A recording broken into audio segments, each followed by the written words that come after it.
Très chers téléspectateurs de TMK News, Topesi Binombote, na babone na biso nyonso, Topesi Binombote belé vous pouvez connecter et belé na chaîne na bino pona kolanda émission na bino Tolobela Congo.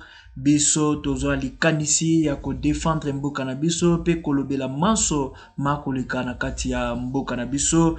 Bande kona biso nyonso de partout dans le monde, de tous les Congolais, Topesi Bino Mbote Mingi pe, Topesi Bino merci Mingi pour la fidélité aux na TMK News, soutien na bino. Donc Nzambe akoba toujours na kobate la bino. Napesi pe Guy La Roche Moulamba Mbote, napesi Antonio Bukaka abonné na biso. Topesi Mbote pour na soutien indéfectible na biso. Topesi Pasteur Vini Kitambala Mbote Mingi ba soutien na bino eza vraiment na katia mutema na biso. Donc nous allons vous parler de la situation de notre pays et par rapport aussi à la politique de l'ère. Notre premier point, message aux gouverneurs élus. Message aux gouverneurs élus. Tokolobela yango maponomi elekaki na kati ya mboka na biso Congo République démocratique. Alors tokope sebino briefing par rapport ya ba gouverneur ou babimi na ba par rapport pe ya ba province o nini élection sami. En deuxième position, message oyo Nanga Corneille Nanga atindeli Macron, président Macron pour Ayamba Félix Tshisekedi. Donc on va en parler aujourd'hui. On va traiter ces deux grands points là. Mais au début, permettez-moi de vous dire qu'il y a des murmures, des soupçons qui disent que ONIP, Société Oyo, Ezo, Pesa, ba Congolais nyoso carte, Ezo sali le biso carte d'identité, kasi société wana balobi. Balobi que société wana eza ya Rwanda. France ezo couvrir kaka. Bazo bakeno c'est une société française mais France wana c'est juste couverture. Mais so bolandeli bien beaucoup takeno eza société rwandaise. Donc peuple congolais, je nous demande de vérifier. Je nous demande de vérifier si réellement ndenge bazo soupçonner que eza société rwandaise. Là, c'est pour na kokoti, c'est la biso na système wana beaucoup de Rwandais. Or que biso toza posa ya côté les la infiltration. Mais ceux qui to sali black toko risquer ba zongi c'est la biso ba Rwandais na ba Rwandaise na kati ya système na biso. Oyo bakolata ba identité na biso. Alors c'est vraiment à décourager. Tout ça biso nyon surtout ba recherche na likambwana. Après, toko loba isusu to bandi kopé sa première information na biso tozo traiter premier sujet na biso. Premier sujet na biso ezali message ya ba élu ya République démocratique du Congo en tant que gouverneur. On va en parler, mesdames et messieurs. Beau liker, beau partager. Permettez-moi de vous citer ba mboka oyo ba province oyo ba élection ya gouverneur et samité. Ce qui ko salama et ko salama na ba jours à venir. Peut-être les bandeli à mai.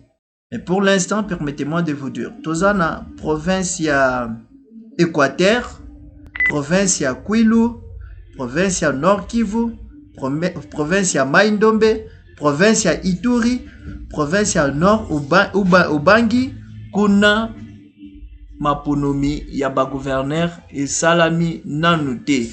Kasi bo permettre nga na citer bino ba province oyo ba élection et salami. Il s'agit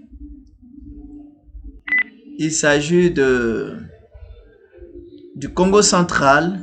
Congo central a eu gouverneur naye.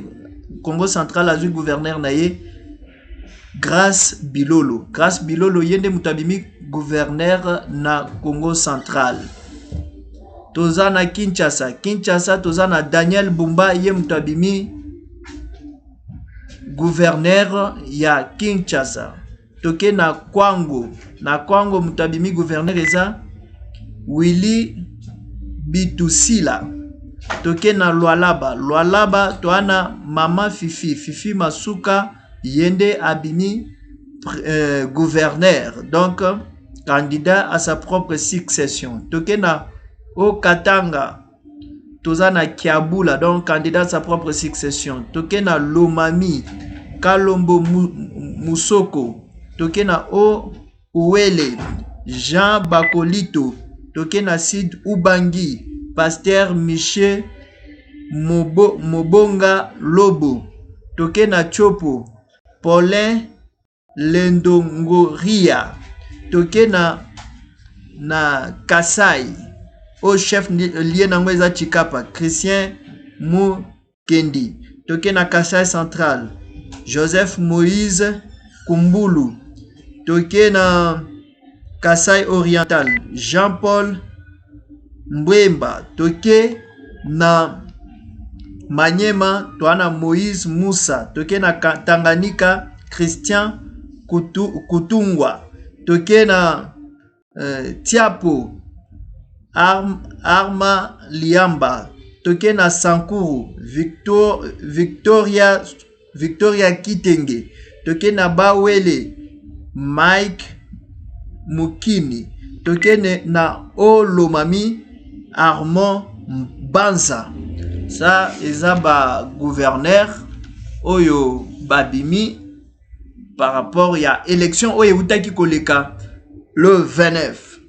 Mesdames et messieurs, Tomoni Fifi Masuka na élection surtout eleki na mboka wana cette dame figure toke une élection sénatoriale à se retrouver élection ce qui a nini ouais les cas qui a ba gouverneur à se présenter donc makambu surtout ndeko Fifi azo raté na ki gouverneur epai donc c'est comme si batumusu bazana mboka na te.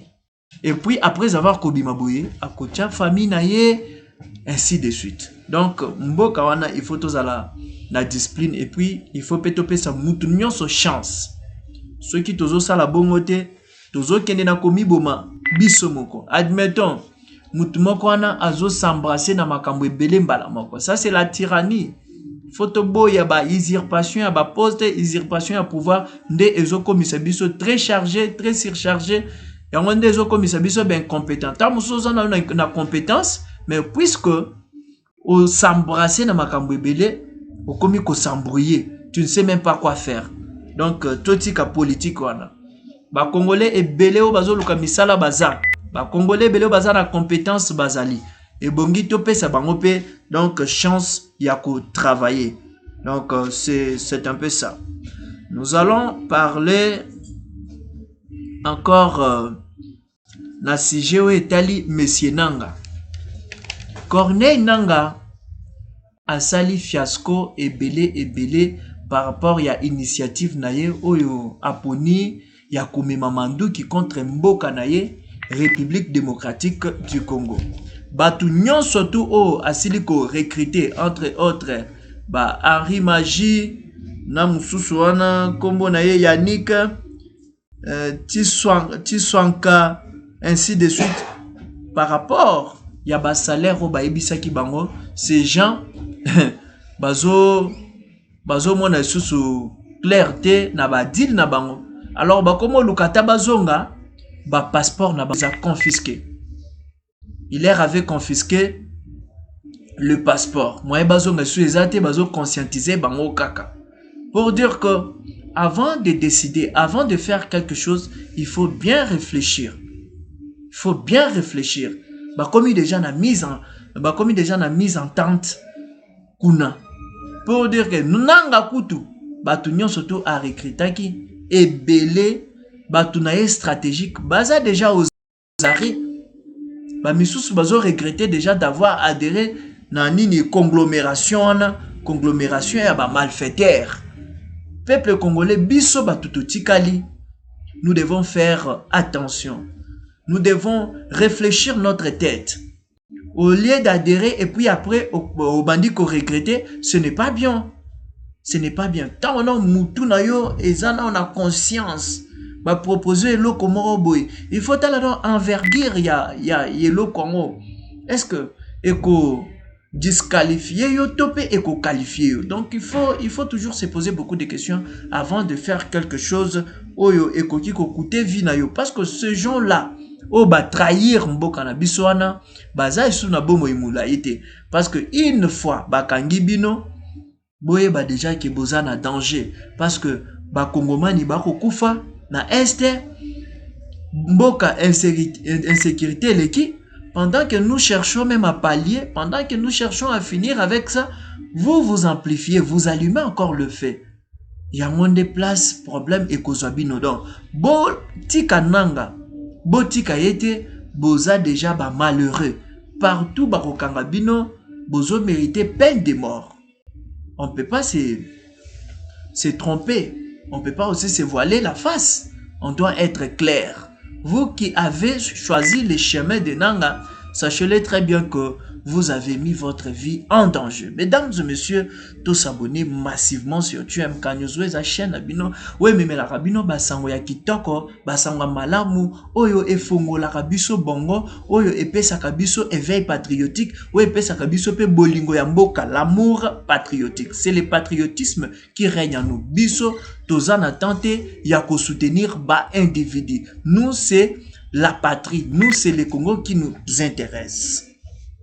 Permettez-moi ya kolobela na oyo etali visite ya président de la République azaki na Allemagne, précisément na Berlin, à Longwekuna ake na France. Visite na ye kasi na France na Berlin et bandaki ko parler sur nini souffrance au biso peuple congolais tozomona insécurité na est de la République.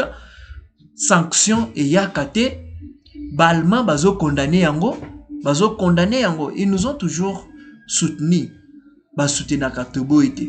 Mais problème est ça application. Les problèmes c'est l'application. Les gens là, ils font semblant. Ils savent très bien ce qui se passe dans la partie est de notre pays. Ce sont eux qui sont à la base de création de groupes insurrectionnels, de création de rébellions dans notre pays, République démocratique du Congo. Mais ils font semblant. Ils manifestent leur volonté, ceci, cela, mais apparemment, ils ne font absolument rien. Nous sommes dans l'insécurité totale. Les gens meurent dans l'Est de la République. On nous pille. On pille nos ressources, nos minerais, ainsi de suite. Comprenez? On nous pille.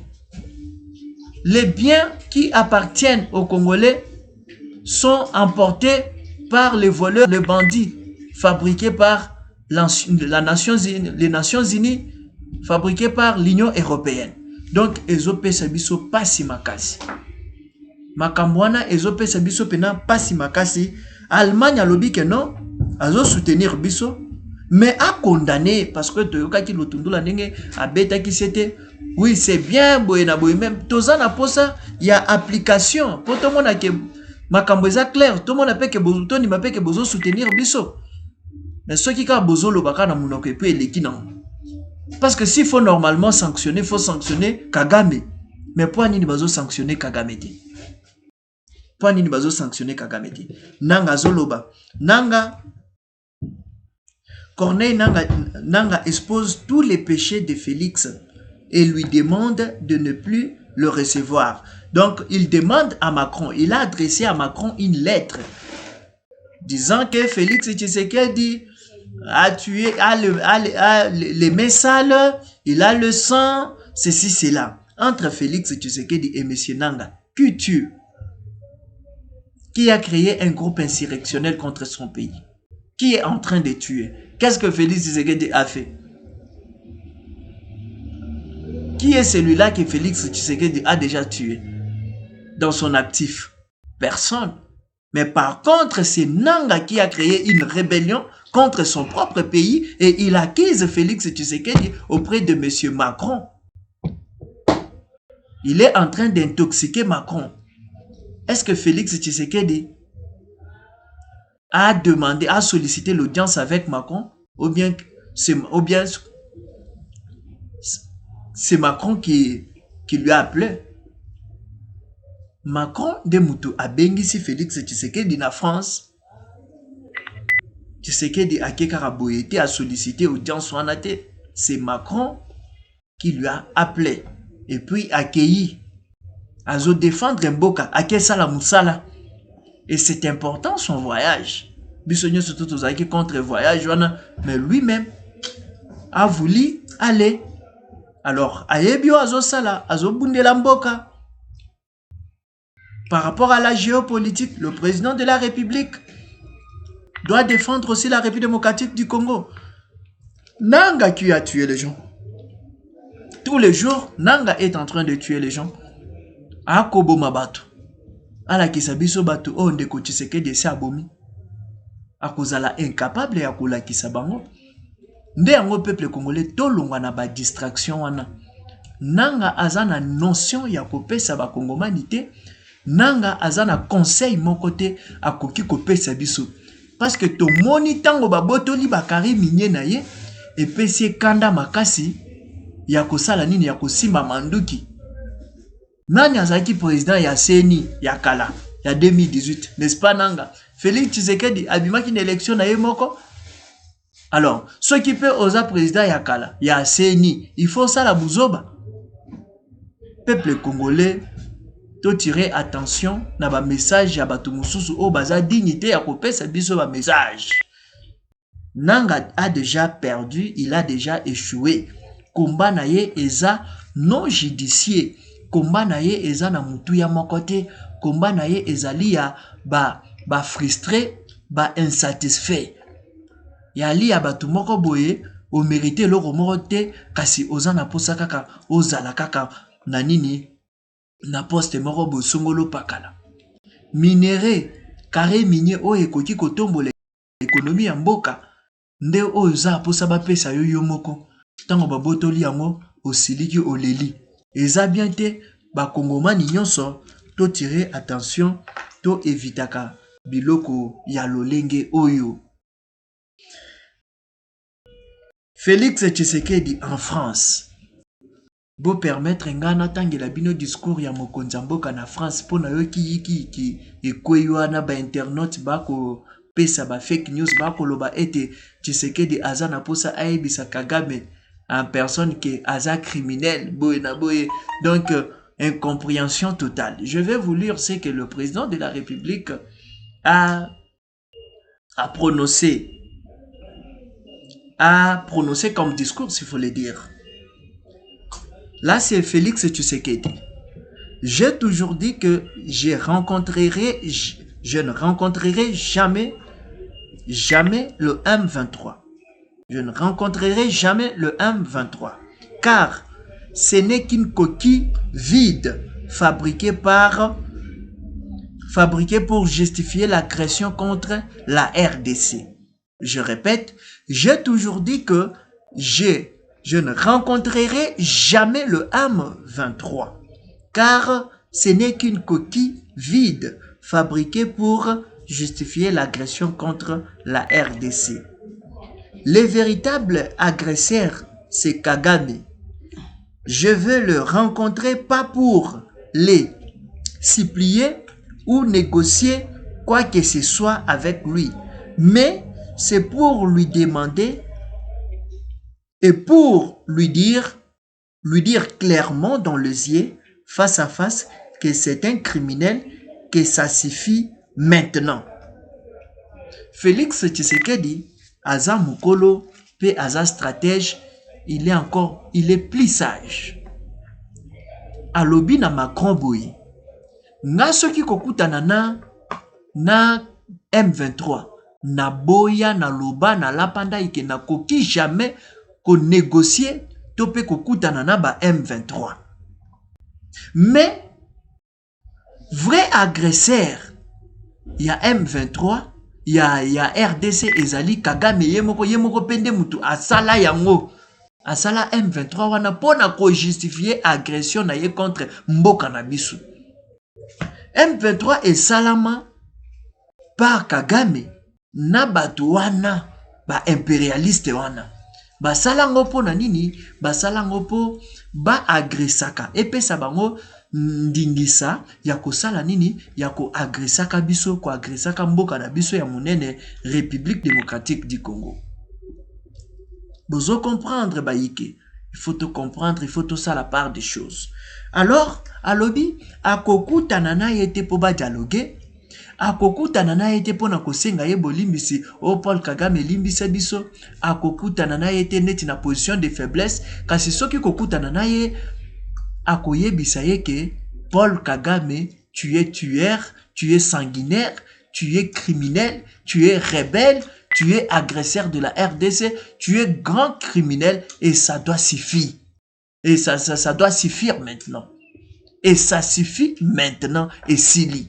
Wanande makambu, Félix Tshisekedi akoyebisa na Paul Kagame soki bakutani et puis tozoze la paix réplique ya Paul Kagame soki ekozala nini. Une manière de vous dire que ngana kokutana na batu wana te, que ça soit M23, que ça soit Paul Kagame, na kokutana na mutu moko te. Ba internaute, ceux qui pena boza ba congolais de père et de mère, boti kakako déformé, ba information ya mokonzi ya mboka Félix Tshisekedi azana tente ya ko solliciter quoi que ça soit epai ya nani ya Paul Kagame. Paul Kagame aza eloko te. Paul Kagame aza eloko te. Baimbo kaboti kangana ebisabino ete entreprise au babengi ONIP, entreprise où ils fournir biso ba carte d'électeur, il y a des soupçons disant que entreprise wana il paraît que zaya ba rwandais. Bazoyi c'est biso que ezaya ba français, c'est une entreprise française, mais d'après ba source mususu ba koloba ete entreprise wana ezaya ba rwandais. Alors tout ça l'attention to ali na posate batu kabiso lisusu ba infiltrer biso lisusu na système o yeza pona ba congolais ba rwandais ba se retrouver kuna bazala éligible pona kozwa même carte o ba kongomani ba kozwa ekosala biso esengote tout ça la ba recherche si réellement eza bongo ba nile ba carte wana kopesa biso yango epesi biso esengo epesi biso pena esengo baimbo kabazwa ba carte de lecteur peuple congolais biso tout ozwa ba carte de lecteur kasi soki ezali bazo sala ngopo bakotisa pe lisusu un grand nombre de Rwandais na kati po ba continuer na ko traquer biso po ba se retrouver pe un jour na ligne de commande ya mboka na biso wana ekosala biso esengote wana tozo risquer tozwa isusu kibota we kozongisa biso sima makasi. Alors peuple congolais nyonso azana obligation ya kosala recherche pona koyeba soki eza ya solo entreprise wana ONIP eza ya ba rwandais. Naleki peuple congolais, permettez-moi de nous dire que accepter les onisiens ou bien les troupes onisiennes dans notre pays, c'est accepter les malheurs, accepter la traîtrise, accepter l'infiltration, accepter l'ignominie, l'infamie, l'opprobre. Pourquoi? Lorsque ces gens entrent, ces gens, ce sont eux qui sont à la base de la déstabilisation de notre pays. Ils ne nous défendent pas, ils ne nous soutiennent pas. Ils donnent des fois leur position aux rebelles, aux criminels qui nous agressent, qui causent de l'insécurité dans la partie est de la République. Alors, il fallait que normalement, onisien, bima libérer le territoire national, bima. Ngana yoki ke bazolinga bakende ko s'installer, bakende ko tia base na bango na Beni. Et à passer paiement. Il faut toteler la bango. Il faut toteler la bango, onisien les accepter, c'est accepter notre propre souffrance. Boti kangana ebisabino ke bamboka nyonso tu oni azala mboka wana itikala kozwa kimia te, mboka wana pe itikala kozwa esengote na mboka na bango yalaka toujours pasi pe mawa ti tango babenganaka bango kimia eyaka biso pe po tozwa kimia na kati ya mboka na biso ebongi to bengana onisien na kati ya mboka na biso pamba te tokobanda kolela. Qu'est-ce qui nous empêche de les chasser définitivement, de les éradiquer définitivement dans notre pays? Baimboka, to bengana baonisien. Ils n'ont rien à faire. Ils sont venus il y a de cela 25 ans dans des territoires nationaux. Ils étaient venus pour rétablir la paix, pour combattre aux côtés de nos FRDC, afin que nous triomphions. Mais depuis qu'ils sont venus, rien n'arrive. Rien n'arrive. Insécurité totale. C'est-à-dire, ce qui nous amène l'insécurité dans notre pays, ce sont des Onisiens. C'est-à-dire, les Nations Unies dans notre pays, bazawana pona kotrake biso, bazawana pona koyiba biso misolo na biso, ba ressources na biso eko kende. Ibongi na biso to tirer attention. To tirer attention pona nini, batuana bali na mayele ya biente bazana posa ba installer lisusu ba base na bango na kati ya nini, na kati ya Beni. Omona babandi ko égorger batu, babandi ko sala makambo ya mabe, bakotisi petango bakotaka pamba te, bakotaka pe na bato mabe, militaire rwandais, ou toujours bazala contre République démocratique du Congo. Alors, peuple congolais, to tirer attention. Ceux qui te tirent attention, te tokobanda kolela. Pourquoi tokobanda kolela? Parce que bato oyo bako tchela biso pona kosilisa bitumba, to pe pona ko dissuader banguna, bango moko baza banguna na biso. Fidèle téléspectateur, to fongola misu. So to fongoli misu te, to kolela. To kolela pona nini? Traîtrise européenne, infiltration, yaba rwandais, nde eko sala ete mboka na biso tomona toujours ba makambu ya mabe. Boti kangana pe sabino lisusu moi information moko ezape très important na Rwindi eka kanyaba yonga. Rwindi e Kanyabaronga batue commandant moko wana oyo akobanda ko gérer secteur wana. Il paraît que type wana aza rwandais. Type wana aza na nationalité douteuse ba wazalendu ba Poitiers. Kombo na ye Général Kabundi. Général Kabundi, nouveau chef de nos FRDC à Rwindi.